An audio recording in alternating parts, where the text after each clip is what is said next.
Recently, the Tommy Fury and Jake Paul fight got called off a second time.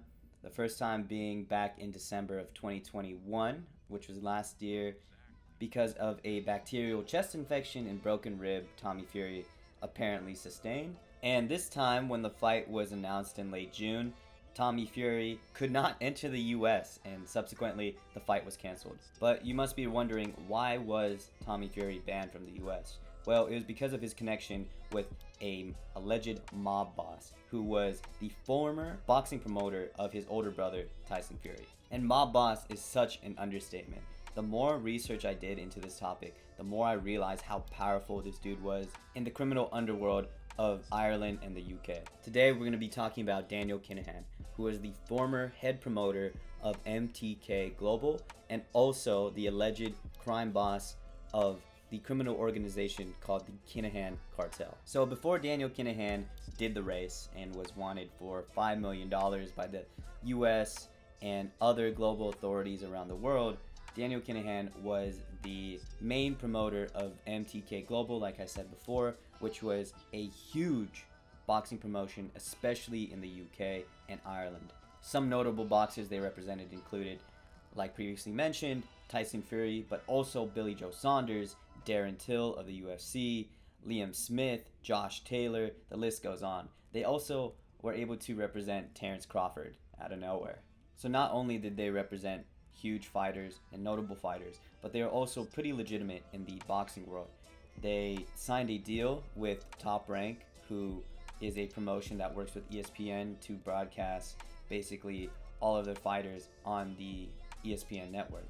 But all of a sudden in April 2022, MTK Global would shut down completely, shut down all operations because Daniel Kinahan became wanted by the US's DEA and also Irish authorities on several drug and criminal organization charges. Currently, Daniel Kinahan has a $5 million bounty on his head, basically for any information leading to the arrest of him and his associates.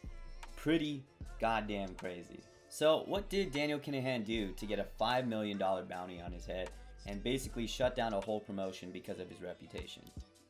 Well, he is basically the leader of the biggest and most notorious criminal organization in Ireland, the Kinahan Cartel. They're reportedly a $1 billion organization and have had convictions in the likes of drug trafficking, money laundering, and several assassination attempts. They basically control a lot of the drug trafficking in Ireland and also a lot of the drug movement from South America to Ireland and other parts of the world. So with drug trafficking obviously comes violence, and violence struck back in 2016 at the Regency Hotel at a weigh-in in Dublin. So here's the clip of the literal moments when the shooting starts.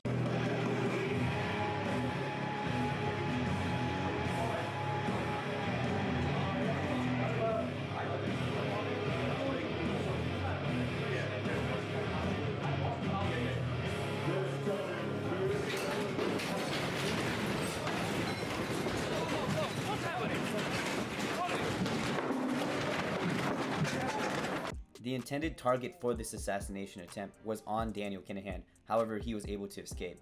But this did end in one fatality, a boxer named David Byrne, and also left two others injured. The craziest part about this story is that one of the suspected shooters was wearing a wig.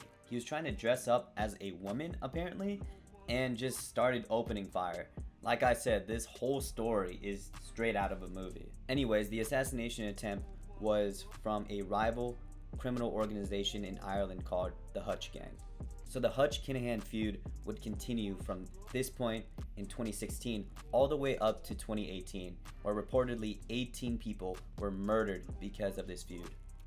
But in 2018, Kinahan would make a temporary stop in the violence because he was trying to legitimize himself and grow the MTK Global brand. So from 2018 up until now in 2022, there, relatively speaking, has not been as much violence between the Hutch Gang and the Kinahan Cartel. However, the Kinahan Cartel continued to operate. Daniel Kinahan was still on the top of the organization, and it was reported that he was still trafficking drugs from South America to Ireland and beyond.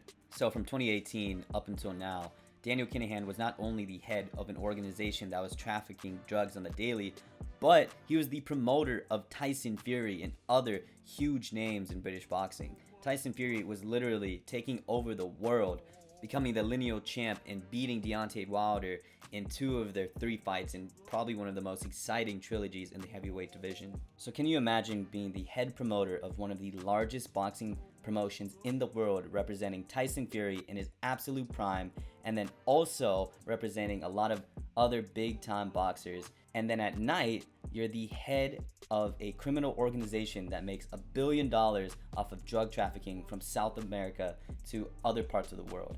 This is crazy. But all of this eventually would catch up. Like you guys already know, in April 2022, he became wanted for $5 million and now is running from the feds. So what does Daniel Kinahan's reputation do to the sport of boxing? Well, it actually does a lot. So like previously mentioned, the Tommy Fury-Jake Paul fight was called off because Tommy Fury is barred from entering the US. But the connection between Tommy Fury and Daniel Kinahan isn't that strong either. Daniel Kinahan is not the promoter of Tommy Fury. Daniel Kinahan is only the promoter of Tyson Fury. So anybody with even a remote connection to Daniel Kinahan is just going to be barred from the US. So if this is how they're treating people who are remotely connected to Daniel Kinahan, people who have been directly promoted by Daniel Kinahan or MTK Global is probably going to be barred from the US. So guys like Billy Joe Saunders, Tyson Fury, I know they're retired, but if they ever want to fight again, they're probably not going to go fight in the US. I'd be surprised if Terrence Crawford hasn't already been questioned by some of the feds, and it's been reported that Conor McGregor has connections to the Kinahan Cartel. So in summary, anybody even remotely connected to MTK Global or Daniel Kinahan is probably not going to fight in the US. And the Tommy Fury-Jake Paul fight is probably not going to happen anytime soon. Anyways, I hope you guys enjoyed this video. This was a really fun video to research. The deeper and deeper I got into this rabbit hole, the crazier the story got, and the Kinahan Cartel story is insane. Anyways, please subscribe. I'm going to continue to make videos every week, hopefully very interesting videos like these, and I hope you guys enjoy. Peace.